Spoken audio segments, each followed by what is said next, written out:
Challenge बढ़ रहा है। 120 आपके पास 80 नहीं 120 टेलीग्राम चैनल काम कर रहे थे, हमने सबको निरस्त किया था। ये व्हाट्सएप में भी आया। हमें नई समय की चुनौतियों को आगे जाना पड़ेगा, सुधारा जाएगा। नहीं कई चीज ध्यान में आया है, कई चीज I assure you to go to the last point. प्रधानमंत्री को इमीडिएट ऑर्डर देना चाहिए कि धर्मेंद्र प्रधान जी को इस्तीफा दें, उनको सैक किया जाए। डीएनए कबाड़ा करता है, it should be thrown away. के राज्य में 93 पेपर लीक हुए हैं, ज्यादातर भाजपा शासित राज्यों में। 10 रुपए का बच्चों का जो डाइपर और पैम्पर्स आता है ना, हगीज इनका होता है, वो लीक नहीं होता, इनका पेपर लीक हो जाता है।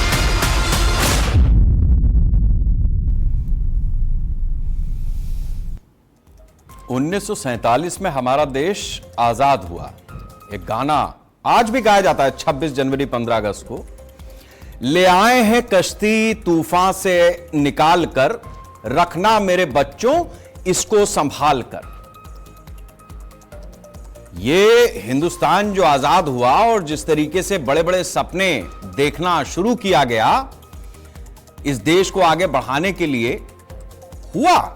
ऐसा नहीं है कि नहीं हुआ, लेकिन इस देश की पीढ़ियों को बर्बाद करने का काम जिस कदर और जिस तरह से हो रहा है वो अपने आप में शायद दुनिया में कहीं होता हो। अरे आप कल्पना कीजिए कि आपकी तबीयत खराब हुई और तबीयत खराब होने के बाद आप एक डॉक्टर के पास गए और वो जो डॉक्टर है उसने अपनी परीक्षा नकल से ही पास की। वो डॉक्टर बनने लायक था या नहीं था, वो डॉक्टरी पढ़ पाया नहीं पढ़ पाया, डिग्री है उसके पास, डॉक्टर वो है, बोर्ड लगा हुआ है। जो एंट्रेंस का एग्जाम था वहां से उसने नकल शुरू की, बन गया डॉक्टर। अब आपको वो दवा लिखेगा, इंजेक्शन दिखेगा, आपका पूरा इलाज करेगा। होगा क्या होगा आपका?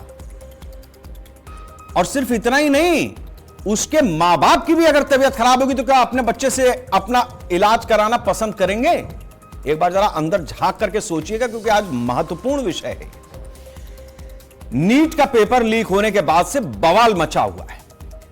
3 मई को बड़े विश्वास के साथ 22 लाख के करीब छात्र छात्राओं ने अपने सेंटर्स पर पहुंचकर एग्जाम देने की जो कवायद की, कुछ घंटों के अंदर सब पानी फिर गया। जिस विश्वास और भरोसे के साथ वो अपने भविष्य की नींव मजबूत करने निकले थे, उसकी बुनियाद हिल गई।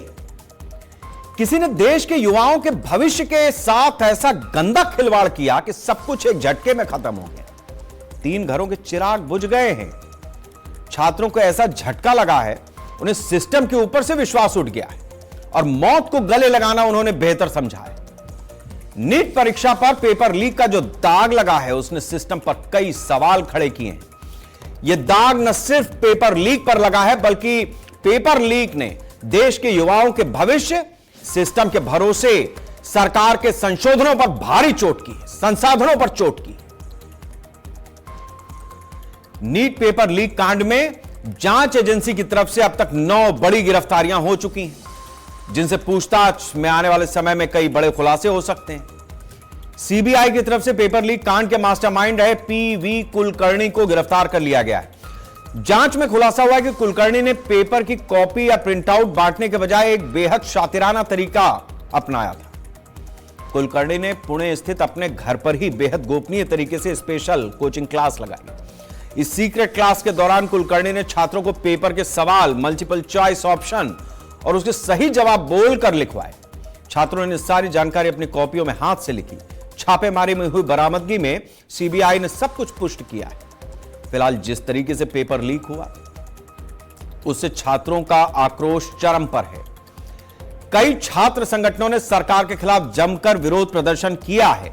छात्रों के गुस्से को भुनाने के लिए विपक्षी पार्टियां भी सड़कों पर उतर आई और पेपर लीक कांड पर सरकार को कटघरे में खड़ा कर रही। सबसे बड़ी बात तो यह है कि नीट का पेपर कराने वाली एजेंसी एनटीए के डीजी खुद इस बात को स्वीकार कर रहे हैं कि सिस्टम में सेंध लगाई गई। तो तुम कर क्या रहे थे भाई? क्या कर रहे थे? आत्महत्या बच्चे कर रहे हैं, आप क्या कर रहे थे? पेपर लीक के पुख्ता सबूत मिलने के बाद सरकार ने बड़ा फैसला लेते हुए फिलहाल परीक्षा को रद्द कर दिया है। अब यह परीक्षा दोबारा 21 जून को होगी। छात्रों को दोबारा पंजीकरण कराने की जरूरत नहीं है और ना ही फीस देनी होगी। एनटीए जल्द ही एडमिट कार्ड और एग्जाम स्लिप जारी करेगी, जिसकी सूचना हफ्ते भर पहले आएगी परीक्षा से। इतना ही नहीं, अगले साल से नीट की पूरी तरह से परीक्षा कंप्यूटर बेस्ड टेस्ट मोड पर आ जाएगी, ताकि भविष्य में ऐसी सेंधमारी हो ही ना। एनटीए ने छात्रों को आश्वासन दिया है कि नई परीक्षा पूरी तरह से पारदर्शी और निष्पक्ष तरीके से आयोजित की जाएगी। एक और महत्वपूर्ण बात एनटीए की तरफ से कही गई है कि बहुत सारे बच्चे होते हैं कि सेंटर, आप लखनऊ रहते हैं, आपका सेंटर बहराइच पड़ गया, गोंडा पड़ गया, या गोंडा वाला है उसका बलरामपुर पड़ा, ऐसे अलग अलग हो जाता है। तो आप अपना शहर भी चुन सकते हैं दोबारा। आपको यह भी स्वतंत्रता दे रहा है इस समय जो सिस्टम है परीक्षा कराने वाला, कि आप अपना शहर दोबारा से चुन सकते हैं, वहीं पे आपका एग्जाम हो जाएगा। फिलहाल आज हम इसी पर चर्चा करेंगे कि नीट का पेपर जिस तरीके से लीक हुआ, और ऐसा नहीं कि पहली बार हुआ, अभी 2 साल पहले भी हुआ था, उसमें भी बड़ा बवाल हुआ था, उससे भी पहले हुआ था। और सिर्फ इतना ही नहीं है कि मामला नीट तक ही सीमित, तो जो इंजीनियरिंग और डॉक्टरी के कॉलेजेस प्राइवेट सेक्टर में चलते हैं, करोड़ों रुपए की जिस तरीके से वो फीस वसूलते हैं और अपनी सीटें बढ़ाने के लिए जिस तरीके की कवायद करते हैं, ये पूरा एक सिस्टम है। आज सबकी बखिया उधेड़ेंगे, लेकिन उससे पहले सुन लीजिए कि किसने किस तरीके से इस मुद्दे पर अपनी बात रखी है और राजनीति की है। स्टूडेंट्स में उसको लेके 2 प्रकार के मत आए। हम दोनों प्रकार के मतों को स्वीकार करते हैं। हम अपना दायित्व उसको मानते हैं, उसको कैसे समाधान की रास्ता निकाले। और आज हमने आज नई तिथि के साथ आ रहे हैं। लगभग आज से 1 महीने से थोड़ा 1-2 दिन के बाद नई परीक्षा होगी। हमारी अप्रोच वही रहेगा, हम zero tolerance to malpractices. ऐसा है, ये धर्मेंद्र प्रधान जी हर बार कहते हैं, और उनको इस इशू पर इस्तीफा दे देना चाहिए। ये उनकी जिम्मेदारी थी कि वो ठीक से परीक्षा करावा। इतने लड़के जो रात दिन पढ़े, मेहनत किए, अब फिर उनको उतना मेहनत करना पड़ेगा, उनका श्रम लगेगा, पैसा खर्च होगा। तो प्रधान जी को अपनी नैतिक जिम्मेदारी लेते हुए अपने मंत्रिपरिषद से इस्तीफा दे देना चाहिए। 22 लाख बच्चों का भविष्य बर्बाद हो गया, कोई जवाबदेही नहीं। सीबीआई की जांच का मतलब लीपापोती है, ये 2024 के उदाहरण से हमने बता दिया था। केजरीवाल साहब ने भी उसकी डिटेल दी कि 90 दिनों तक आरोप पत्र नहीं दाखिल किया, इन्होंने चार्जशीट नहीं फाइल की, जिसकी वजह से उसको जमानत मिल गई। तो इस पेपर लीक का जिम्मेदार कौन है? ये हजारों करोड़ का धंधा है। पृष्ठभूमि से आने वाले बच्चे साल दर साल मेहनत करते हैं, परीक्षा देके आते हैं, रिलीफ फील करते हैं, पता चलता है निर्णय हुआ कि परीक्षा कैंसिल हो गई। कितने परिवारों के पास वो संसाधन है कि वो फिर मेहनत कर पाए? इसे क्या कहें? स्टूडेंट्स के भविष्य के साथ खिलवाड़ हुआ है और हमारी सबसे बड़ी मांग है जो एनटीए का डायरेक्टर है उसको रिजाइन करना चाहिए। और जब 2024 में भी नीट का पेपर लीक हुआ था तो अखिल भारतीय विद्यार्थी परिषद ने सबसे पहले आंदोलन करा था और सबसे पहले आवाज उठाई थी कि उनको रिजाइन देना चाहिए। देखिए, जो नीट पेपर हुआ है ये लाखों बच्चों के जीवन के साथ खिलवाड़ है, उनका कॉन्फिडेंस तोड़ा जा रहा है। और सबसे दुर्भाग्य बात क्या है, बात पता है, 2 साल पहले 2024 में भी सेम घटनाएं हुई थी। सीबीआई इंक्वायरी हुई, कुछ नतीजा नहीं निकला, जिसका ये मनोबल बढ़ गया। फिर इस बार किया उन्होंने, लाखों बच्चों का भविष्य खराब होता है इससे, और कॉन्फिडेंस खराब हुआ अलग। और आपको सबसे अद्भुत बात क्या लगेगी, इसकी जानकारी किसी एजेंसी ने नहीं दिया, बल्कि इसकी जानकारी सबसे पहले बच्चों ने सरकार के पास पहुंचाई कि हमारा पेपर लीक हो गया। देखिए, यहाँ पर गवर्नमेंट की जो एजेंसी है उन्हें ये पता चलना चाहिए। यहाँ पे जिस तरीके से नीट का पेपर लीक हुआ है, सिस्टम में सेंधमारी हुई है, सरकार इससे भाग नहीं सकती। धर्मेंद्र प्रधान भाग नहीं सकते। इस देश के शिक्षा मंत्री होने के नाते यहां तक तो बात बिल्कुल तय हो रही है। हम चर्चा में आगे बढ़ेंगे। यहां तक की तो जिम्मेदारी फिक्स हो रही है, लेकिन जिम्मेदारी उससे आगे भी एक स्टेप जाती है। जिन लोगों ने 30-30 लाख रुपए में यह पर्चा खरीदने का बंदोबस्त किया, 30 लाख रुपए का पेपर है, 30 लाख। हिंदुस्तान में अगर एक आदमी भी ऐसा है जो इस पेपर को लीक कराने के लिए 30 लाख रुपया अपनी जेब से निकाल रहा है, वो भी कल्प्रिट है, वो भी कल्प्रिट है। वो बच नहीं सकता, उसको भी छोड़ना नहीं चाहिए। ये इस चर्चा की शुरुआत में ही दो बिंदु मैं अपनी तरफ से इसलिए रख रहा हूं कि चर्चा इस जगह से आगे जाती हुई दिखाई दे। जो पैसा ले रहा है सिर्फ वो गड़बड़ नहीं है, भ्रष्ट वो भी है जो सामने से पैसा दे रहा है। दोनों लोग दोषी हैं और दोनों के ऊपर कार्रवाई होनी चाहिए। अनिल गोयल जी है हमारे साथ, भारतीय जनता पार्टी के प्रवक्ता हैं। रत्ना पांडे जी है हमारे साथ, कांग्रेस की प्रवक्ता हैं। मनोज गुप्ता जी हैं, आम आदमी पार्टी के प्रवक्ता हैं। श्वेता श्रीवास्तव जी हैं, सचिव हैं आईएमए की। शहनवाज खान जी हैं, शिक्षाविद हैं। आप सभी लोगों का बहुत बहुत स्वागत है। मैं चर्चा की शुरुआत श्वेता श्रीवास्तव जी आपसे करूंगा। सचिव हैं आप इंडियन मेडिकल एसोसिएशन की। ये जितना डॉक्टर बन रहा है, जितना डॉक्टर बन चुका है या जो डॉक्टर बनेगा, आपकी संस्था से उसको सर्टिफिकेट जारी होता है, भरोसा पैदा किया जाता है। लेकिन वो जो आपके यहां से जो आईएमए के सदस्य होते हैं, जिनको आईएमए अपना ठप्पा लगाता है, उससे पहले पता नहीं कितने होंगे जिन्होंने इसी तरीके से अपने एंट्रेंस को ही बेईमानी साबित किया होगा और उसके बाद आज देश में पता नहीं किस किस का इलाज कर रहे होंगे। ये जिस तरीके की स्थितियां बन रही हैं, इसके लिए आईएमए क्या सोचता है? देखिए, आईएमए का तो रोल बहुत लेटर आता है। जब आप डिग्रीज पा लेते हैं तब आप हमारे मेंबर बनते हैं। लेकिन सबसे पहले तो एंट्रेंस का जो लोग ले रहे हैं, जैसे अभी एनटीए ले रहा है, इससे पहले सीबीएसई ले रहा था, तो इन लोगों का रोल आता है, या पीएमटी सीपीएमटी वगैरह जो थे, इनका रोल आता है। हम तो डॉक्टर बने हुए लोगों को एक केवल रिकॉग्नाइज्ड प्लेटफॉर्म देते हैं, बट ये तो डॉक्टर बनने के लिए लोगों को आगे बढ़ाते हैं।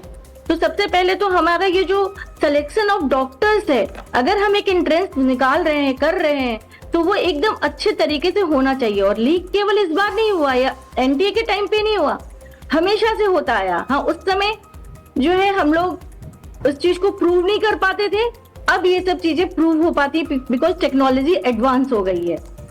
केवल नंबर ऑफ सीट्स बढ़ा के आप क्वालिटी ऑफ डॉक्टर्स नहीं अच्छी कर सकते, या केवल आप एनटीए लाकर एक दूसरी संस्था को इरेज करके क्वालिटी को बेटर नहीं कर सकते। क्वालिटी बेटर करने के लिए हमें हर लेवल पे आगे बढ़ना होगा। ईमानदारी तो जैसे इस देश में एक क्राइम होता चला जा रहा है। हर इंसान ये सोचता है कि कोई भी सुविधा शुल्क दे के या किसी तरीके से रिश्वत दे के चीजों को आगे बढ़ाएं। तो समाज में ही ये घुल मिल गया है। जब समाज में घुल मिल गया है तो पेपर बेचे भी जाएंगे, पेपर आउट भी होगा, पेपर खरीदे भी जाएंगे। इसे रोकने के लिए हमें समाज से लेकर के सरकार हर एक को मिल करके काम करना पड़ेगा, जिससे अच्छे बच्चे सफर ना करें। एक्चुअल में इन केसेस में होता क्या है कि जो रिच होता है, चाहे वो अमीर हो, किसी भी कैटेगरी से हो, जनरल कैटेगरी का हो, ओबीसी कैटेगरी का हो या एससी एसटी कैटेगरी, वो पेपर खरीद पाता है या वो पेपर आउट करा लेता है। लेकिन जो मिडिल क्लास बच्चा होता है, स्पेशली जो जनरल का मिडिल क्लास और लोअर क्लास बच्चा होता है, उसे तो रिजर्वेशन भी एक तरफ से मारता है, दूसरी तरफ से करप्शन भी मारता है। और उसके घर में, घर परिवारों में डॉक्टर बनना एक भविष्य के सपने की उड़ान दिखाई जाती है कि तुम एक एस्टैब्लिश सम्मानित सदस्य होगे इस समाज के, लोग तुम्हें। ठीक है श्वेता जी, आपने अपनी बात रखी है। बस इसमें थोड़ा सा जिस पे बवाल हो सकता है हमारी चर्चा में ही, या लोग उसको पॉइंट आउट करेंगे, वो ये है कि जो रिजर्वेशन आपने इसमें डाला है, मैं कह रहा हूं कि कोई भी है, वो रिजर्वेशन आज हमारी चर्चा का विषय नहीं है, इसलिए हम उस हिस्से को छोड़ दें। हमारे सभी माननीय पैनलिस्ट से अनुरोध है कि उस विषय पे ना जाएं। वो ठीक है श्वेता जी, आप समझिए मैंने आपसे सवाल क्यों लिया। होता क्या है कि आप डॉक्टर्स को रिकॉग्निशन देते हैं, आईएफ का सर्टिफिकेट लेने के बाद ही is a doctor, now recognised doctor, जिसको हिंदुस्तान में कहीं पर भी बैठने की आजादी है, और हम उसका आपका सर्टिफिकेट देख करके ये मान लेते हैं कि ये एक सर्टिफाइड डॉक्टर है जिसको आईएमए ने ऑथराइज किया है कि हां तुम लोगों को दवा लिख सकते हो। आईएमए के पास भी अपना एक सिस्टम होना चाहिए, जिस तरीके से हमारे सिस्टम में सेंधमारी हो रही है, ताकि 7-8 साल लगा के 4-5 साल लगा करके अगर कोई डॉक्टर बन रहा है, उसने क्या पता किस स्टेप पर गड़बड़ किया हो, तो कम से कम एक बैरियर आपके यहां भी होना चाहिए कि उसकी 4 साल 5 साल 10 साल की मेहनत बेकार हो जाए, वो सड़क पर खड़ा होकर के कटोरा लेकर के भीख मांगे अगर उसने गलत तरीके से एंट्रेंस का एग्जाम दिया था किसी भी समय। मतलब ये चेक एंड बैलेंस हमें करना पड़ेगा। हमारे देश की जो स्थिति है, हम समस्या को तो जानते हैं लेकिन समाधान के ऊपर कोई बहस नहीं करता। हमारे पैनलिस्ट बहुत अच्छे होते हैं इस मामले में कि हम समस्या के बाद समाधान अपनी चर्चाओं से लेकर के आगे तक जाते हैं। मैं अब आपके पास आऊंगा रत्ना पांडे जी, कांग्रेस की आप नेत्री हैं, प्रवक्ता हैं। ऐसा नहीं है कि ये आज ही हो रहा है, जमाने से होता रहा है, पर्चे लीक होते रहे हैं, एग्जाम्स करप्ट होते रहे हैं, सिस्टम की भी जो करप्सी है वो इसीलिए है। राजीव गांधी जी अगर ऐसा ना होता तो वो ना कहते कि 100 रुपया भेजता हूं 15 रुपया आदमी तक पहुंचता है। इट मींस कि there is a corruption, there is a flaw of system.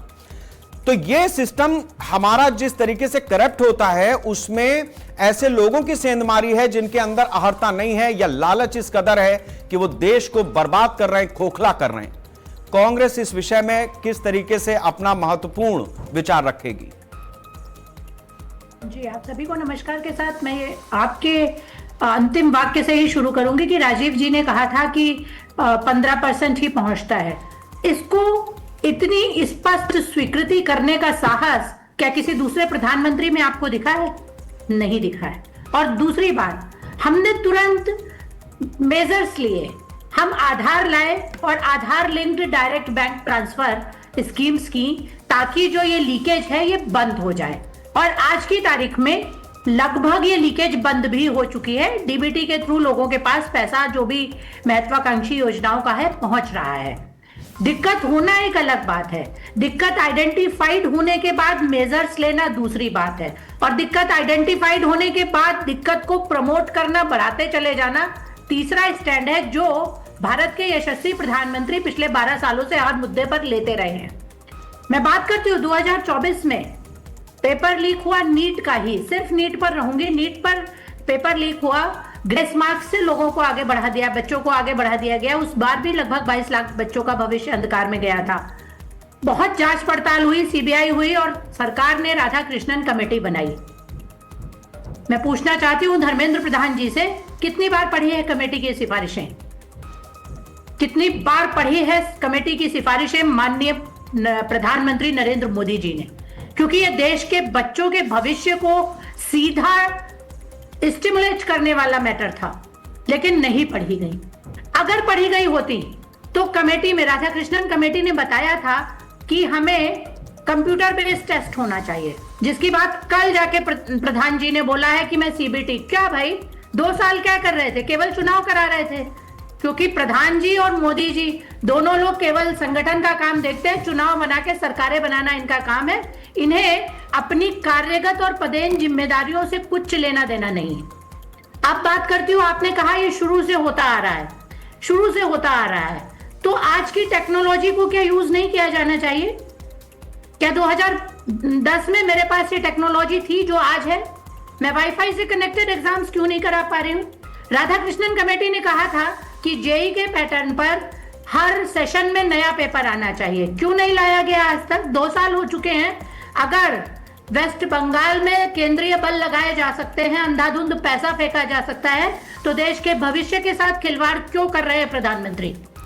और चूंकि राजनाथ सिंह जी स्पष्ट कह चुके हैं कि इस्तीफा लेना हमारी पार्टी में नहीं होता, किसी को कुछ कहना हमारा काम नहीं है, तो इसी तरीके से इन्होंने पिछले वाले डीजी को कुछ नहीं किया, उन्हें दिखावे के लिए कार्रवाई की गई, उनको सस्पेंड किया और फिर प्रमोट करके चीफ मिनिस्टर का मुख्य सचिव बना के पोस्ट दे दी गई। अभी वर्तमान में एनटीए के जो प्रवीण जोशी भाई साहब हैं, वो व्यापम के आरोपी हैं। क्या जरूरत पड़ गई? भारत में काबिल अधिकारी नहीं बचे मोदी जी के नजर में, जो कि इतनी जिम्मेदार पद को और इतनी जिम्मेदार अपनी मर्यादित तरीके से जिम्मेदारी के निर्वहन के लिए सक्षम होते? एक आरोपी को ही क्यों डीजी दोबारा बनाया गया है? और वो कहां है वो कमेटी? वो प्रस्तुत की गई थी, दिखावा क्यों करते हैं अगर मानना ही नहीं किसी की बात को? ठीक बात है रत्ना जी, हम इस चर्चा को आगे बढ़ाते हैं। आम आदमी के प्रवक्ता मनोज गुप्ता जी भी हमारे साथ में है। मनोज जी, आपकी पार्टी ने भी आज ठीक ठाक प्रदर्शन किया है, सड़कों पर उतरे हैं, आपने भी इस सरकार को घेरने की कोशिश की है। क्या लगता है आपको कि जो हमारे देश में स्थिति बनी हुई है और खास तौर से मेडिकल को लेकर के जिस तरीके की स्थिति ये दोबारा 2 साल के भीतर सामने आई है, कितना इसमें दोषी सरकार है? सरकार तो है ही, लेकिन जो सामने से रुपया दे रहा है, चूंकि आपकी पार्टी एक ऐसी पार्टी है, पंजाब में आपकी सरकार बनी, आपने कहा जहां भ्रष्टाचार हो हमारी ये हेल्पलाइन है, आप हमें फोन करके बताइए। आपने दिल्ली में भी यही काम किया, तो ये एक अच्छी चीज थी। अब उसमें कितना क्या हुआ, मतलब आपकी पार्टी ने कहां कहां भ्रष्टाचार है, कौन कौन ले रहा है, उसके बाद मतलब उसको कैसे टैकल किया, वो एक अलग चीज हो सकती है। लेकिन ये प्रयास अच्छा था कि अगर मुझसे किसी ने पैसा मांगा तो मैं फोन करके एक जगह पे बता दूं कि हाँ भाई ये आदमी बैठा, मैं इस काम के लिए गया था, इसने मुझसे इतने पैसे मांगे। ये अच्छी चीज थी। तो जो पैसा दे रहा है करप्शन को, वो भी बढ़ावा दे रहा है। आप जरा इसको डिफाइन करिए, क्योंकि आपकी पार्टी का करप्शन पर बड़ी अच्छी रिसर्च है। करप्शन किस किस तरीके से आगे बढ़ता है? सभी को मेरा नमस्कार। और बिल्कुल आपने ठीक कहा, हमारी पार्टी आम आदमी पार्टी, और जो हमारे आम आदमी पार्टी के संयोजक श्री अरविंद केजरीवाल साहब, जब से वो सरकार में आए या जब से उन्होंने लाल किले के आपने देखा होगा वहां पर भी जब अन्ना आंदोलन चला था, तब से लेकर आज तक उन्होंने हमेशा ईमानदारी की बात करी है और करप्शन को खत्म करने की बात करी है। अगर उनको लगता है कि भी ये इस आदमी ने करप्शन किया है, तो आपने देखा होगा उसको उसी समय उस पद से हटा दिया जाता है। और आप जो पूछ रहे हैं बिल्कुल ठीक बात है, जो पैसे लेने वाला है और पैसे देने वाला, दोनों ही इसके अंदर जो दोषी हैं। लेकिन सबसे बड़ा मैं आपको बता दूं, सबसे बड़ा दोषी कौन है? सरकार है। आप ये बताइए 2017 में, 21 में, 24 में और अब 26 में, 3 मई 2026 में, अब ये नीट के एग्जाम बच्चे दे के आए, उन्होंने बहुत मेहनत करी। और आप जानते हैं कि इनके माँ बाप और ये बच्चे कितने कितने सालों से इसकी तैयारी करते हैं। इसके अंदर एक गरीब बच्चा भी होता है, मिडिल क्लास का भी बच्चा होता है, सभी बच्चे बहुत तैयारी करते हैं, पैसा भी लगाते हैं। लेकिन अब होता क्या है, जब भी वो एग्जाम दे के आ जाते हैं, बाद में पता लगता है कि उनका एग्जाम निरस्त कर दिया गया, क्योंकि वो नीट के जो पेपर है वो ऐसे सभी जगह बांटे जा चुके हैं। तो मैं समझता हूँ ये टोटली फेलियर सरकार का है। और जो धर्मेंद्र प्रधान जी जो इसके शिक्षा मंत्री हैं, उनको तो अब तक इस्तीफा दे देना चाहिए। लेकिन मुझे समझ में नहीं आता कि भारतीय जनता पार्टी के अंदर, जैसे आपने कहा कि हमारी आम आदमी पार्टी में कैसे हमारे अरविंद केजरीवाल साहब सच्चाई के साथ काम करते हैं और ईमानदारी की तरीके से सरकार चलाते हैं, इसीलिए उन्होंने नंबर कहा कि भी आप रिकॉर्ड करिए, अगर आपसे कोई पैसा लेता है तो वो लोग हमेशा इस बात को बढ़ाते रहे। ठीक है मनोज गुप्ता जी, आपने अपनी बात रखी है, अब बातें रिपीट होने लगेंगे, हम आगे बढ़ते हैं। पार्टी क्या कहती है? ठीक है, कोई भी मंत्री, कोई भी बीजेपी का व्यक्ति अगर कुछ भी करे तो वो इस्तीफा नहीं देंगे, ठीक है, ये बात रत्ना जी ने कह दी है, ठीक है, रिपीट होने लगेगी। हमारे साथ में शहनवाज हुसैन जी है, सुनिए मनोज जी, दूसरे की भी सुनने दीजिए, आने दीजिए, चर्चा समय कम हो जाता है फिर। शहनवाज हुसैन जी हमारे साथ में शिक्षाविद हैं। शहनवाज जी, मैं आपसे समझना चाहूंगा कि ये जिस तरीके से भाई कोचिंग बच्चों को कराना एक आजकल का चलन भी है और एक जरूरत भी महसूस होती है पेरेंट्स को, तो वो भेजते हैं कि अपने रूटीन के स्ट्रक्चर से हट करके, मतलब स्कूलिंग से हट करके वो कोचिंग में जाते हैं, तैयारी करते हैं। अब ये बताइए कि कोचिंग्स की भी भूमिका बड़ी कई बार संदिग्ध नजर आती है। वो ठीक है, अभी जो इस तरीके की स्थिति है उसमें भी एक कोचिंग ही उसने लगाई थी, कुलकर्णी ने। तो ये ऐसा नहीं है कि आप इस राडार में है नहीं कहीं, आपका जो धंधा है, जो आपका कारोबार है, चूंकि कारोबार है, शिक्षा अब वो दौर चला गया, ये कारोबार भी रडार पर है। शेखर जी, सारे पैनलिस्ट को मेरा नमस्कार। मैं इस मामले में पहले पॉइंट पर आता हूं कि जो लोग बात हो रही है कि पैसे देते हैं, पैसे लेते हैं, तमाम लोग हैं, तो हमेशा किसी भी अपराध का दो पहलू तो होता ही है। अगर लेने वाला नहीं होगा तो देने वाला क्या करेगा? ये बात सही है, समाज के लोगों की भी जिम्मेदारी है कि ऐसी हरकतें न करें। लेकिन मैं जहाँ तक बात कर रहा हूँ कि कोचिंग के लोग इन्वॉल्व रहते हैं इन सब कामों में, वो सही है, लेकिन कोचिंग की जरूरत इसलिए है कि हमारी जो बेसिक शिक्षा है वो ऑलमोस्ट ध्वस्त हो चुकी है, इसकी जरूरत पड़ती है। अब बात आती है कि कोचिंग के ही एक सेक्शन ने FIR करके इस का भंडाफोड़ भी किया है उसी सीकर शहर में, जहां से ये कार्यक्रम की शुरुआत हुई इसकी। अच्छा, दूसरी एक बात हो रही है कि 2024 का पेपर आउट हुआ, 2026 का आउट हुआ, नहीं 2025 का भी आउट हुआ था। क्योंकि उस विक्टिम के घर के 5 बच्चे 2025 में जो है एमबीबीएस हुए हैं, उसी विक्टिम के घर के। तो मुझे लगता है कि ये बात तो सीबीआई की जांच से साबित होती दिख रही है कि 2025 का ये रेगुलर आउट हो रहा। एक बात और है, लेने वाले, देने वाले, अपराध करने वाले समाज में मौजूद हैं, इस देश में मौजूद हैं, कर रहे हैं, लेकिन ये एजेंसियां कहाँ हैं? सीबीआई तो हमारे पास पहले से भी है, हमारे पास विजिलेंस भी है, तमाम है। ये एजेंसियां क्या कर रही थी कि ये पता नहीं लगा पाती, बच्चे जाके बताते हैं कि हमारा पेपर आउट हुआ है। दूसरी बात यह है कि जो जांच चल रही है उससे आम जनता को या बच्चों को बहुत संतुष्टि तो नहीं है। उसकी वजह यह है कि किसी एनटीए के किसी अधिकारी का जो है कहीं से कोई गिरफ्तारी नहीं हुई है। क्या वो जिम्मेदारी ही नहीं ले रहे हैं?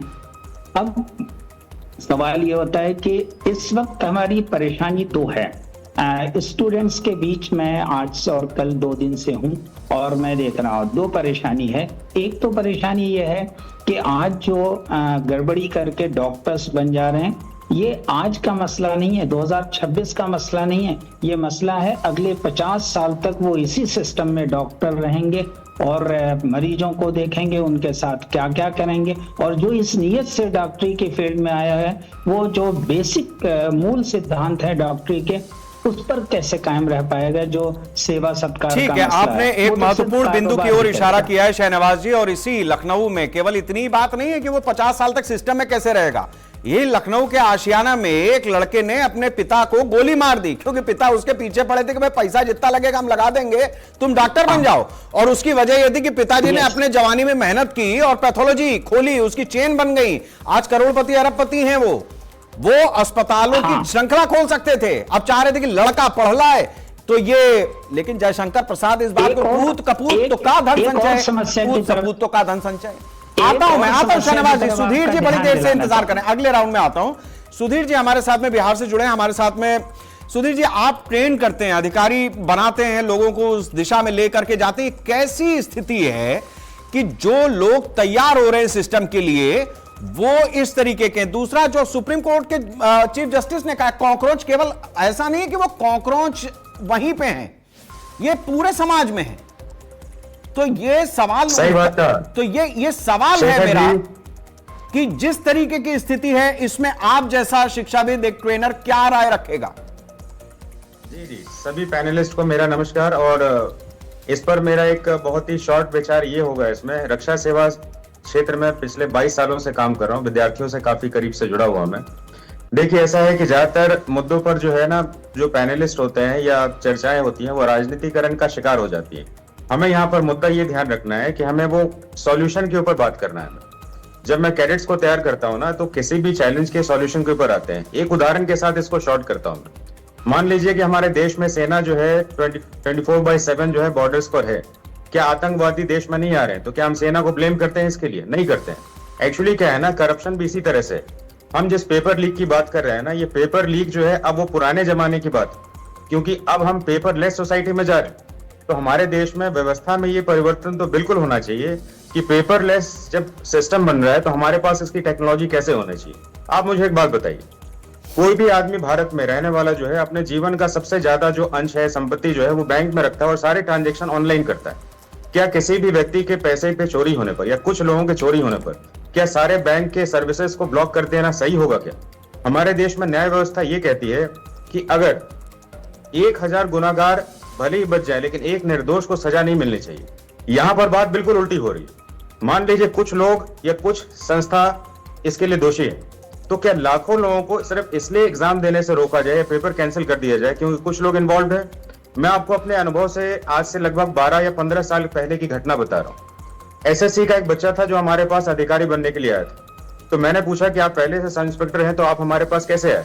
तो कहा कि सर चीटिंग का कोई केस आ गया था जिसके कारण मुझे सस्पेंशन मिला है 3 साल का, और इस दौरान जो है चेकिंग हो रही है और जब मैं क्लियर हो जाऊंगा तो दोबारा मुझे रीज्वाइनिंग मिलेगी। अब मुझे एक बात बताइए कि अपने सिस्टम में ऐसा व्यवस्था क्यों नहीं हो सकता? डिजिटलाइज हो चुके हैं, हमारे पास सिस्टम बहुत ही ज्यादा एफिशिएंट है। ठीक है, जो भी लोग इन्वॉल्व है उनको बहुत आपने सुधीर जी बहुत महत्वपूर्ण एक सुझाव रखा और तरीका भी बताया है। मेरे ख्याल से जो लोग इस शो को देखेंगे उनको एक आइडिया तो मिलता ही है। अब मैं आता हूं अनिल गोयल जी आपसे, बहुत सारे सवाल आपके लिए हैं। पहली बात तो यह है कि जिस तरीके से धर्मेंद्र प्रधान जी अपनी मिनिस्ट्री को चला रहे हैं उससे तो मेरे ख्याल से भारतीय जनता पार्टी भी नहीं खुश होगी, क्योंकि अभी यूजीसी के मसले पे उन्होंने फंसा दिया, लेने देने पड़ गए आपकी इस पार्टी को और सरकार को। ठीक है, वो तो अदालत चला गया मामला, तो अभी आप कह दीजिए कि मामला अदालत में, हम क्या बोले इस पे, वो ठीक है, आपके पास एक काउंटर है उसका। लेकिन सवाल इस बात का है कि जो व्यक्ति मिनिस्ट्री चला रहा है वो मिनिस्ट्री चलाना चाहता है या नहीं चाहता है, ये भी जरा पूछ लीजिए। कारण यह कि उसकी दिलचस्पी एक समय पे उड़ीसा का नतीजा आने के बाद चीफ मिनिस्टर बनने की थी, बनाया आप उसको शिक्षा मंत्री हैं अभी तक, तो वही अनसेटिस्फाइड है। एक चीज तो यह है जो मेरा विचार है एक पत्रकार के तौर पर। दूसरा यह है कि इतने सारे पैनलिस्ट ने जो जो बातें कही है, मेरे ख्याल से आपने उनका बिंदुवार विश्लेषण कर लिया होगा। आप सबके जवाब दे दीजिए, मैं सवाल में ज्यादा समय लगाना नहीं चाहता।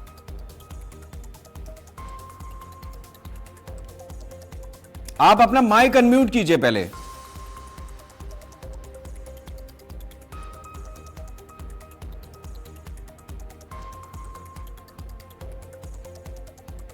शेखर जी, सबसे बड़ी बात तो यह है कि ये पेपर आउट हुआ है और वाकई में बहुत बड़ी दुर्घटना है और बच्चों के भविष्य के लिए बहुत बड़ी चिंता का विषय।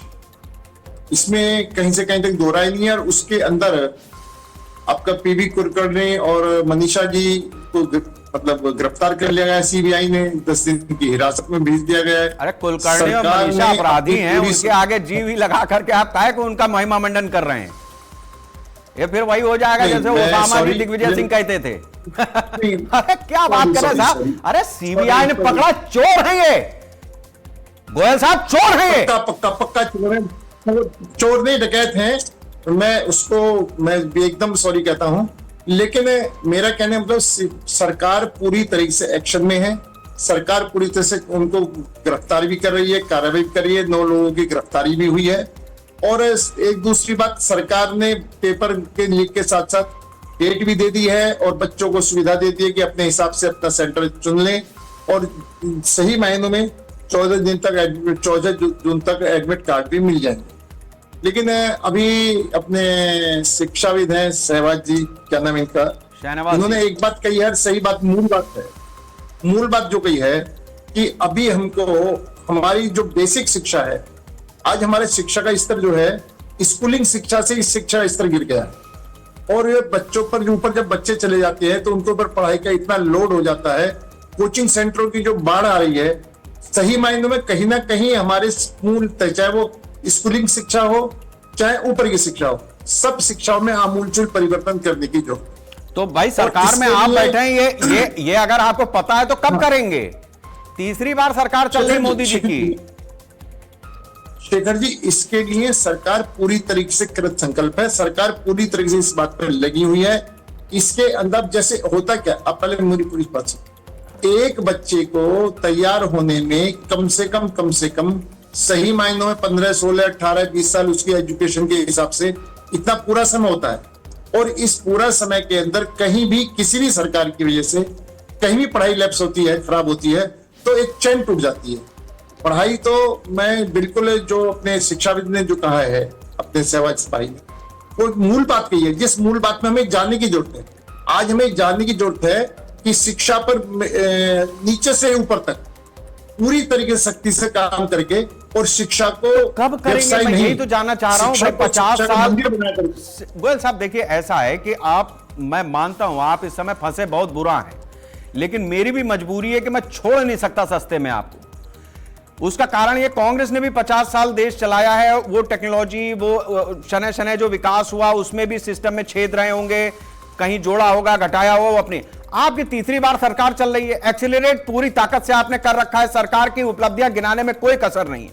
अगर आप बैठ करके सिस्टम के फ्लॉ बताएंगे कि कमी कहां है, उसके लिए मेरे पास 5 लोग हैं। आप ये बताइए करने क्या जा रहे हैं? मैंने कही कि अगर कहीं कोई कमी हुई है तो हम किसी भी दोषी को बख्श नहीं रहे हैं।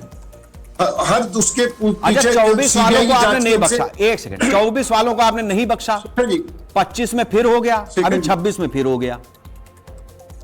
शेखर जी देखो, हमसे किसी ने सीबीआई जांच की मांग नहीं की, हमने केस को खुलते ही फौरन सीबीआई की जांच कराई। मांगने की अरे मांगने की, अरे क्या बात कर रहे हैं गोयल साहब आप?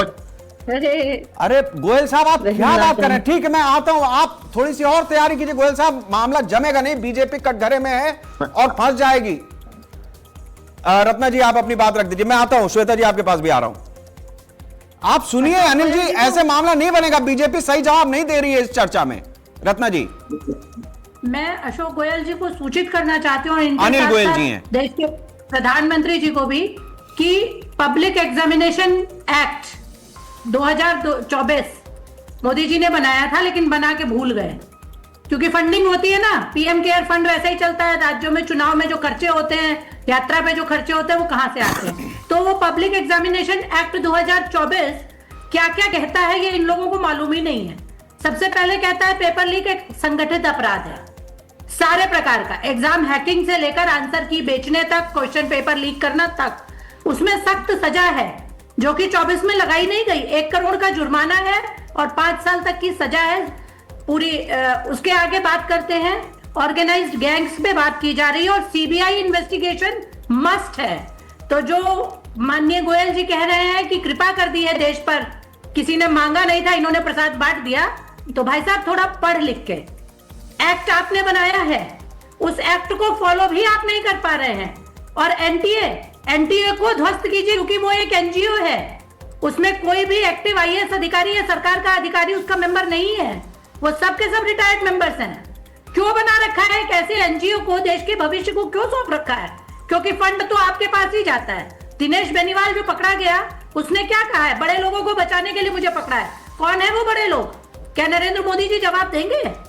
मेरे देश के 2 बच्चे इस नीट की अव्यवस्था के कारण आत्महत्या कर चुके, जिम्मेदार कौन है? 4 हो गए, ठीक है रत्ना जी, बताइए। ठीक बात है, मैं आता हूं रत्ना जी। श्वेता जी भी कुछ कह रही है, समय फिर कम पड़ जाएगा, सबकी थोड़ी थोड़ी बात लेते हैं। श्वेता जी अपनी बात शॉर्ट में। मेरा यही कहना है कि एक तो पहले पेपर लीक होना नहीं चाहिए, अगर हो गया तुरंत रिस्पॉन्सिबिलिटी देनी चाहिए कि किसने कराया, उन्हें हटना चाहिए, रिजाइन देना चाहिए। ये मुझे नहीं पता वो लोग कौन है, but they have to fix कि मतलब ये बंदा रिस्पॉन्सिबल है, उसे रिजाइन देना चाहिए तुरंत। इसमें इतना टाइम नहीं लगाना चाहिए और बच्चों को आश्वासन देना चाहिए कि उनको फिर से फीस नहीं भरनी पड़ेगी, उन्हें दोबारा कम्यूट करने का भी हम कंपनसेशन देंगे, जिससे ये जो सुसाइड्स हो रहे हैं ना, मेरा जो कहना था वो मिडिल क्लास और लोअर क्लास की फाइनेंशियल डिफिकल्टीज को लेकर कहने था। बिल्कुल ठीक बात आपने कही, ठीक बात है।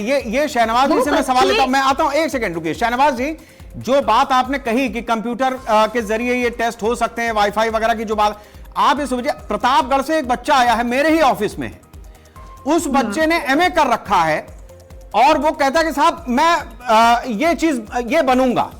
सवाल इस बात का कि उस बच्चे को कंप्यूटर ऑपरेट तक करना नहीं आता, उसको टाइपिंग नहीं आती, आप बताइए वो कैसे देगा एग्जाम, कैसे देगा? ये मैं मान लेता हूं वो बच्चा किसी जगह पे कमजोर हो सकता है, लेकिन ज्यादा प्रतापगढ़, गोंडा, बहराइच सब भरा पड़ा है ऐसे बच्चों से।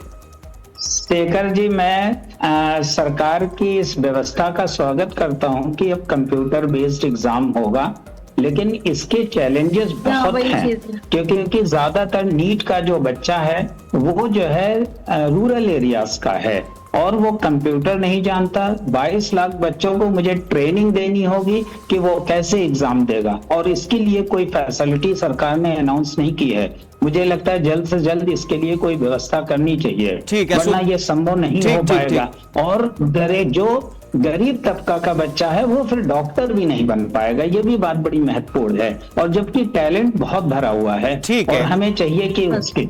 ठीक है सुधीर जी, आपकी टिप्पणी, क्योंकि गांव का शेखर जी, मैं शहनवाज जी के बात से कुछ हद तक सहमत हूँ। इसमें मैं एक पॉइंट और जोड़ना चाहता हूँ। ये बात बिल्कुल सही है कि अभी हमारा डिजिटलाइजेशन जो है स्टूडेंट्स के स्तर पर इतना नहीं हुआ, लेकिन एक विचार मैं देना चाहूंगा जो कि बहुत बढ़िया है, लॉजिकल है। इसमें हमें पता होना चाहिए कि साइंटिफिकली हमारे पास एनसीईआरटी और सीबीएसई एक करिकुलम है जो कि स्कूल लेवल पर होता है।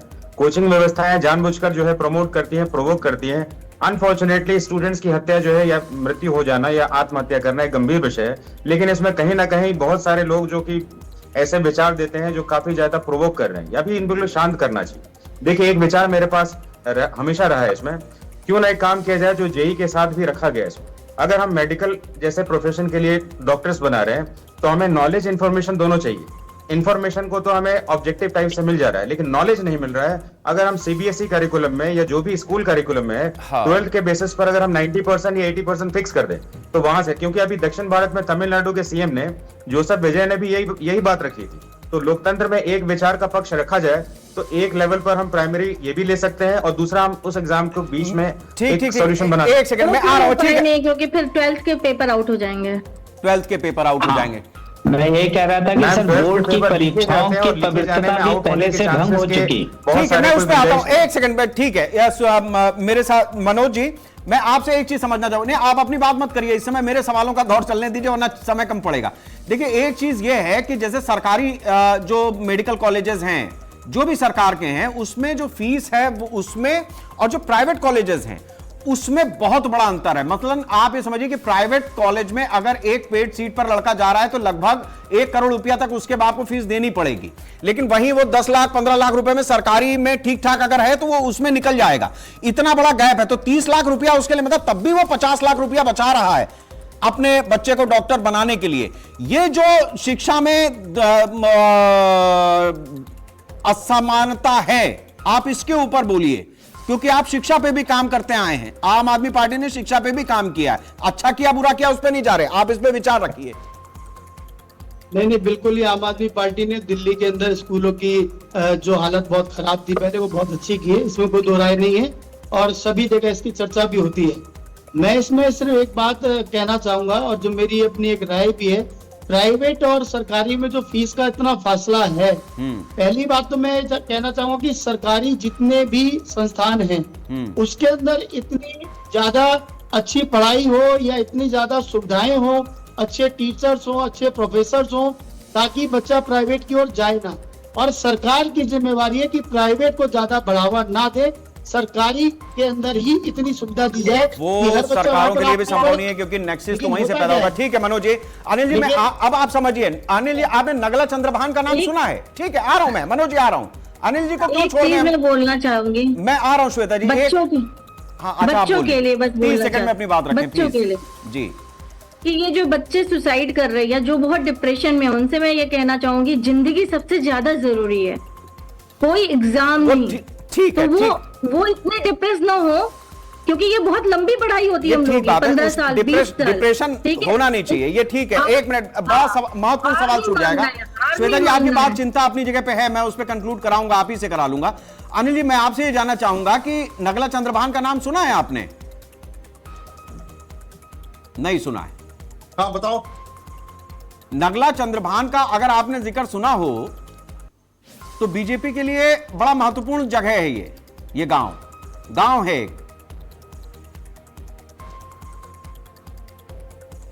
बताओ, मैंने ध्यान नहीं सुना, आप बताओ ना। कोई बात नहीं। पंडित दीनदयाल उपाध्याय का जन्म यहीं हुआ था अनिल गोयल जी, मथुरा का नगला चंद्रभान ये गांव है पंडित दीनदयाल उपाध्याय का। मैं वहां 2015 में खुद रिपोर्ट करने गया था। एक बच्चे से मैंने पूछा क्या बनोगे, तो उसने कहा मैं डॉक्टर बनूंगा। डॉक्टर क्यों बनना चाहते हो? उसने कहा कि मेरे गांव में आज तक सरकारी अस्पताल में कोई भी डॉक्टर बैठने नहीं आया, मैं डॉक्टर बनूंगा और वापस यहां पर आऊंगा। ये उन जगहों के बच्चों की उम्मीदें हैं जहां पंडित दीनदयाल उपाध्याय भी पैदा हुए थे। आप ये बताइए कि 14 से लेकर के और अब 26 में हम खड़े हैं, सिवाय पेपर लीक के दूसरा क्या मिल रहा है इस देश को?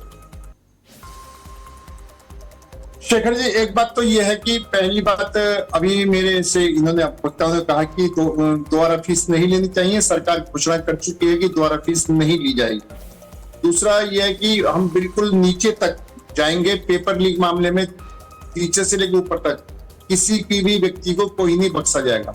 अभी मनोज गुप्ता जी ने बड़ी ईमानदारी की बात करी थी, बड़ी पढ़ाई के शिक्षा की बात करी थी। सही मायनों में दिल्ली के अंदर 10 साल के अंदर सबसे बड़ा शिक्षाकार भट्टा बैठा है तो केजरीवाल सरकार जी ने। अब आप पॉलिटिक्स पे चले गए, नीट पे रहिए। नहीं, उसमें जाइए मत। मैं फिर अब ये भ्रष्टाचार की बात कर रहे थे, भ्रष्टाचार आप पॉलिटिकल फंसा रहे हैं। नहीं, ये होने नहीं दूंगा आज ना, मैं ये नहीं होने दूंगा। शेखर जी, ये भाई साहब आप भ्रष्टाचार की बात करी। अरे भ्रष्टाचार वो आपकी नजर में होंगे, मुझे नीट पे जवाब चाहिए। मुझे 22 लाख बच्चों के लिए जवाब चाहिए गोयल साहब, अगर है तो ठीक, नहीं तो आप बताइए, मैं आपसे सवाल नहीं लूंगा। फिर मैं ऐसा बेदर्द आदमी नहीं हूं मैं सवाल ही नहीं लूंगा बीजेपी से अगर आपके पास जवाब नहीं है तो। मुझे जवाब चाहिए, 22 लाख बच्चों का सवाल है। 2024 में सीबीआई के शेखर जी, मैं बिल्कुल जवाब दे रहा हूं। मनोज जी ने आप राजनीति कर रहे हैं। निश्चित तौर पर दिल्ली की शिक्षा पर अरे तो दिल्ली की जनता ने यार उनको फैसला दे दिया भैया, गोयल साहब, जनता ने उनको फैसला दे दिया। आज रेखा गुप्ता सीएम है, आप क्यों बड़े मुर्दे उखाड़ रहे हैं? मुझे नीट पे जवाब चाहिए। 26 में क्या हुआ साहब, ये बताइए। आपको सीएम बना तो दिया वहां पे जनता ने, उनका किया धरा उनके साथ छोड़िए। अभी बताइए 26 में जो हुआ नीट का पेपर लीक, इस पे जवाब दीजिए प्लीज। शेखर जी, मैं नीट के पेपर पर ही हूं, मैं इस पे बाहर नहीं भाग रहा, इधर उधर नहीं भाग रहा। और ये बिल्कुल स्पष्ट तौर से है कि किसी भी को भी बख्शा नहीं जाएगा, किसी नीचे से ऊपर तक सख्त से सख्त सजाओगे, और वो सजाओगी जो निश्चित पर लोग याद करेंगे। और इसी के लिए जिस तरीके से हमारे शिक्षा मंत्री जी ने घोषणा करी है कि अगली साल हम ऑनलाइन पेपर लेने की बात करें, वो सब सारा सिस्टम को ठीक तरीके से करके वो सब काम करेंगे और आपको परिवर्तन दिखाई देगा। किसी भी तरीके से हम जब किसी को बख्शने की बात नहीं कर रहे हैं और हम अपने आप ही खुद कार्रवाई कर रहे हैं। आपकी सरकार में फेलियर देखिए कहां हुआ गोयल साहब, इंटेलिजेंस का फेलियर। शेखर जी, सरकार बच नहीं रही है, सरकार एक्शन में है, सरकार अपनी तरफ से पूरी कार्रवाई कर रही है, सरकार किसी बात को भी छिपा नहीं रही है, वो सारी बात को उजागर करके ये सारी बातें अभी पब्लिक। ओहो, मैं ये कह रहा हूं, एक सेकंड रुकिए गोयल साहब। हमारे यहां कहावत है कि सारी सच्चाई जब जनता के सामने है, अब उस सच्चाई को सरकार ओढ़े के बिछाए। सवाल इस बात का है कि आप ये बताइए सफाई कैसे करने वाले हैं, सफाई हो क्यों नहीं रही है? और वो बच्चा एग्जाम कैसे देगा जिसको कंप्यूटर पर मतलब आता नहीं है, उसने किया नहीं है? आप मेरी बात समझिए, इस बात को समझिए। बोल दीजिए शेखर जी, सच्चाई जो है वो बच्चे बताए हैं, सरकार ने नहीं बताया। मैं वही कह रहा हूं गोयल साहब, आप समझिए, मैं ऐसा नहीं हूं। मैं कहेंगे आप छोड़ दूंगा, सवाल नहीं पूछूंगा, लेकिन मैं पूछूंगा तो अपने मन की पूछूंगा और कठिन पूछूंगा। ये भी परीक्षा है, ये चर्चा। शेखर जी बिल्कुल पूछनी चाहिए, शेखर जी बिल्कुल पूछनी चाहिए, और ये चैनल ही इसलिए है कि सच्चाई सामने आए। और मैं ये बात बड़ा स्पष्ट कर रहा हूं कि सरकार किसी भी कीमत पर अपनी तरफ से लापरवाही नहीं बरत रही, अपनी तरफ से पूरी कार्रवाई कर रही है, तेजी के साथ में कार्रवाई कर रही है। रिजल्ट आप सबके सामने आएंगे, इसके अंदर कहीं से कहीं कोई नहीं, मेरा मन मान नहीं रहा। जो ऑनलाइन क्लास के ऑनलाइन क्लास 4 बच्चों की 24 में भी धर्मेंद्र प्रधान थे, आप लोगों को उस पर भी कोई अपोज नहीं करते। एक से 24 में भी प्रधान साहब प्रधान जी थे, अभी 26 में भी वो हुआ है। इस बीच में यूजीसी आकर के चला गया। अरे आप ये बताइए कि अपने एक दूसरे बीजेपी के मंत्री एक दूसरे की पीठ खुजा रहे हैं या मोदी की 56 इंच की छाती देख रहे हैं? क्या देख रहे हैं? शास्त्री जी ने एक रेलवे एक्सीडेंट के बाद रिजाइन कर दिया था। आपकी पार्टी में तो कोई रिजाइन भी नहीं करता, चाहे वो कोई भी गलती करके बैठ जाए। गोयल साहब, राजनाथ सिंह ने कहा कि हमारे रिजाइन समस्या का समाधान नहीं, समस्या का समाधान होना समस्या का समाधान है। समस्या को जो उन्होंने भ्रष्टाचार करा है, जिन्होंने पेपर लीक करे हैं, उन पर सख्त से सख्त कार्रवाई हो, उनको किसी कीमत पर नहीं बख्शा जाए। रिजाइन तो आई बात है कि एक बन गया दूसरा बन गया, मैं रिजाइन कर 2-4 महीने बाद उनको बेल मिल जाती है। ये 2017 से 2026 तक यही होता है, और आप कह रहे हैं भारतीय जनता पार्टी कार्रवाई कर रही है, एक्शन में है किसी भी, और किसी को नहीं बचने वाली बात है, किसी को चलिए एक सेकंड मैं रत्ना जी से एक सवाल लेता हूं, मैं आता हूं मनोज जी, 1 मिनट। रत्ना जी का अनुभव, यहाँ कांग्रेस पार्टी का एक अनुभव। रत्ना जी, कई मामले ऐसे आए जैसे स्कैंडल हुए, बाकी चीजें हुई, हमने ये देखा कि कई मामलों में आरोपी बच जाते हैं। मैं नहीं चाहता कि नीट के कोई भी आरोपी बचें, मतलब सरकार की जो जिम्मेदारी है वो तो गोयल साहब के जवाब से जनता समझ ही रही है। मुझे ये बताइए कि वो कौन से छेद हैं जिसमें जिम्मेदारी से या अदालत में आदमी अपने आप को बड़ा बच करके निकल जाता है, उन जगहों पर भी हमारी जनता का ध्यान हो, थोड़ा सा आप इंडिकेशन दें। क्योंकि आपकी सरकार में जितने भी घोटाले खुले या बाकी चीजें हुई, कई बार लोग विक्टिम, मतलब कई बार उसमें कल्पेट हुए, कई बार सजा से बच भी गए। तो कहां पे ऐसे छेद हैं जो खासतौर से इन परीक्षाओं के लिए बहुत जरूरी है कि उनको भरा जाए? पुलिस की चार्जशीट लगने के पहले ही, सीबीआई की चार्जशीट लगने के पहले ही बड़ों को बचा लिया जा रहा है। सुबोध सिंह जी को बहुत सख्त कार्रवाई अभी गोयल साहब बता रहे थे, बख्शते नहीं है, ये नहीं बख्शा बेचारे सुबोध सिंह जी जो पहले 2024 में डीजीए थे एनटीए के, उनको बख्शा नहीं।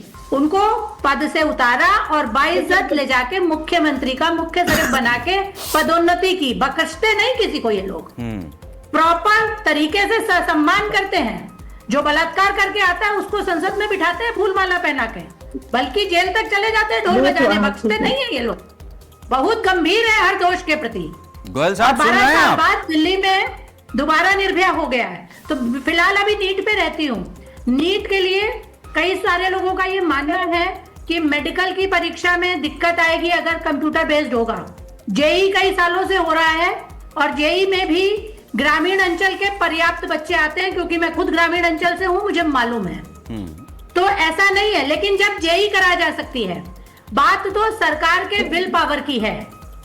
जहां चाहेंगे वहां नहीं होने दिया जाएगा।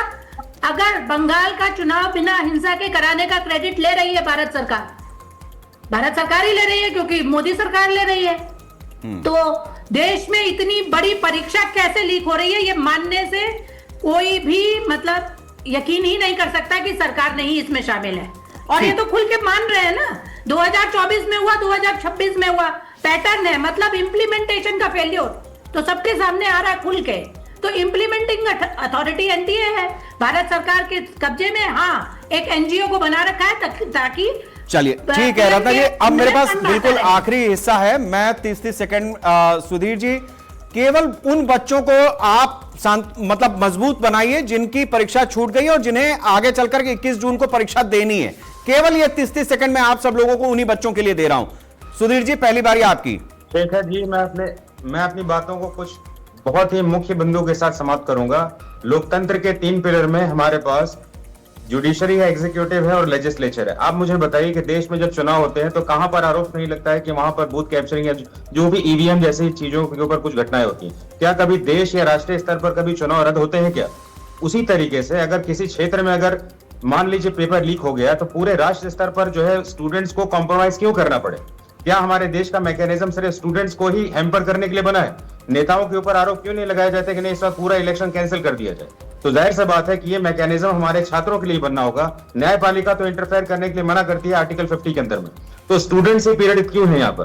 तो ये हमें सोच रखना होगा जिसके कारण हमें एक समाधान मिले। ठीक है, महत्वपूर्ण बात पर इशारा आपने किया है। होता है उसको छोड़कर बाकी जगहों को उनको वैलिडेट करना चाहिए। ठीक है, ठीक है। शाहनवाज जी, आपके 30 सेकंड। शेखर जी, मैं तो गोयल जी की जो है बड़ी सराहना करते हुए मैं सिर्फ 2 मांगे रखूंगा। एक तो ये जिन बच्चों ने आत्महत्या की है वो हत्या है, आत्महत्या नहीं है, तो एनडीए पे उस पे मुकदमा चलाया जाना चाहिए उसका। दूसरी बात, अगर इसमें शिक्षा मंत्री को भी शामिल किया जा सके तो बड़ी बात होगी। और दूसरा महत्वपूर्ण बिंदु है 2024-2025 के बच्चे लोगों को सजा दिलाई जाए जिससे सजा का डर हो और आइंदा ऐसा कोई काम ना हो। और तीसरा महत्वपूर्ण बात यह है कि 21 तारीख के पेपर को सुचारू रूप से बिना किसी लीकेज के साथ कराया जाए जिससे बच्चों में विश्वास पैदा हो सके। ठीक है श्वेता जी, 30 सेकंड सिर्फ। मेरा बाकी सारी बातें तो इन लोगों ने कही ही है। मैं बस उन बच्चों के लिए ज्यादा बोलना चाहूंगी जो आत्महत्या कर रहे हैं या उसकी तरफ जा रहे हैं। अब तो जो जा चुके हैं उनको तो हम वापस नहीं ला सकते। उनको, उनके परिवार को फुल कंपनसेशन और हाँ, उनकी तरफ से कोर्ट केस, स्ट्रॉन्ग धाराओं में कोर्ट केस होना चाहिए, नंबर 1। नंबर 2 ये है कि जो बच्चे थोड़े डिप्रेस हैं इन हालातों से, उनको ये समझना है कि डॉक्टर बनने के लिए बहुत पेशेंस की, धैर्य की जरूरत होती है। बहुत लंबी पढ़ाई बहुत घंटों तक करनी पड़ती है। तो अगर वो छोटी मोटी चैलेंजेस से हार मानने लग जाएंगे तो इतनी बड़ी लंबी पढ़ाई नहीं कर सकते। और जिंदगी में अगर एक लाइन नहीं है तो हजारों और लाइनें हैं।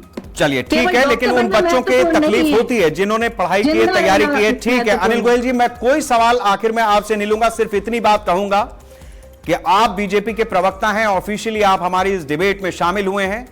नरेंद्र मोदी ने प्रधानमंत्री रहते हुए संसद के भीतर यह बात कही है, लाइन कही, किसी भी परिप्रेक्ष्य में कही, लेकिन यह बात ठीक है कि आप उनकी राजनीतिक सूझबूझ का लोहा मानते हैं। यह बात उन्होंने विपक्ष से कही थी एक समय पे।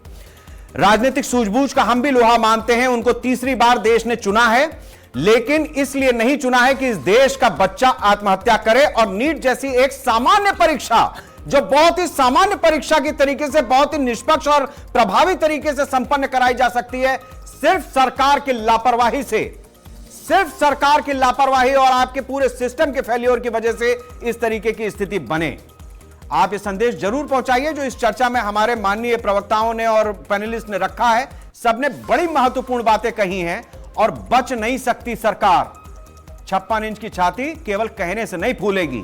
पीठ खुजाना बंद कीजिए और उन लोगों पर वास्तव में कार्रवाई कीजिए, अपने मंत्री पर सबसे पहले, जिसकी वजह से खुद बीजेपी और सरकार कटघरे में बार बार खड़ी होती है और उसके बाद आप गाल बजाते हैं। बहुत बहुत शुक्रिया अनिल जी आपका, रत्ना जी, मनोज जी आपका भी बहुत बहुत शुक्रिया, श्वेता, शहनवाज जी और सुधीर जी आपका भी शुक्रिया। इसमें कोई दो राय नहीं है कि नीट की परीक्षा का पेपर जिस तरीके से इस बार लीक हुआ और इससे पहले भी जिस तरीके से लीक होता चला आ रहा है, अलग अलग परीक्षाओं में इस तरीके की धांधली देखने को मिलती है, देश के लिए अच्छी बात नहीं है। दोषी दोनों हैं, जो पैसा ले रहा है वो भी और दोषी वो भी है जो पैसा दे रहा है किसी भी वजह से अपने बेटे को डॉक्टर, इंजीनियर या XYZ कुछ भी बनाने के लिए, किसी भी सरकारी नौकरी में जाने के लिए। बड़ी चीज यह भी है कि एक PhD किया हुआ आदमी अगर प्राइमरी में 5वीं तक के बच्चों को पढ़ाएगा तो सिवाय जीवन अपना फ्रस्ट्रेशन में डालने के और उन बच्चों को कुछ ना पढ़ाने के, वो बच्चों को नहीं पढ़ा पाएगा। आप देते रहिए लाख रुपया, 1.5 लाख रुपया, प्राइमरी की तनख्वाहें हो गई 70-70, 80-80 हजार। आपको शिक्षा व्यवस्था में आमूलचूल बदलाव करना पड़ेगा। माननीय प्रधानमंत्री जी, माननीय केंद्र सरकार इस बात को समझे कि दिक्कत कहां पर है, सिस्टम में दिक्कत है, उसको सुधारिए, उसके छेद जहां पर हैं उसको बंद करिए। इसीलिए चुना है, चौकीदार इसलिए नहीं बिठाया है कि केवल चुनाव जीते। ये चौकीदार के रहते हुए सेंध लगी है, इसका जवाब प्रधानमंत्री को देना पड़ेगा। 4 बच्चों ने आत्महत्या की, बच नहीं सकते प्रधानमंत्री। नमस्कार। साइबर चैलेंज बढ़ रहा है। 120 आपके पास 80 नहीं 120 टेलीग्राम चैनल काम कर रहे थे। हमने सबको निरस्त किया था। ये व्हाट्सएप में भी आया। हमें नई समय की चुनौतियों को आगे जाना पड़ेगा, सुधारा जाएगा। नहीं, कई चीज ध्यान में आया है, कई चीज I assure you. Go to the last point. प्रधानमंत्री को इमीडिएट ऑर्डर देना चाहिए कि धर्मेंद्र प्रधान जी को इस्तीफा दें, उनको सैक किया जाए। एनटीए ने कबाड़ा करता है, it should be thrown away. के राज्य में 93 पेपर लीक हुए हैं, ज्यादातर भाजपा शासित राज्यों में। 10 रुपए का बच्चों का जो डाइपर और पैम्पर्स आता है ना, हगीज इन सबों का, वो लीक नहीं होता, इनका पेपर लीक हो जाता है।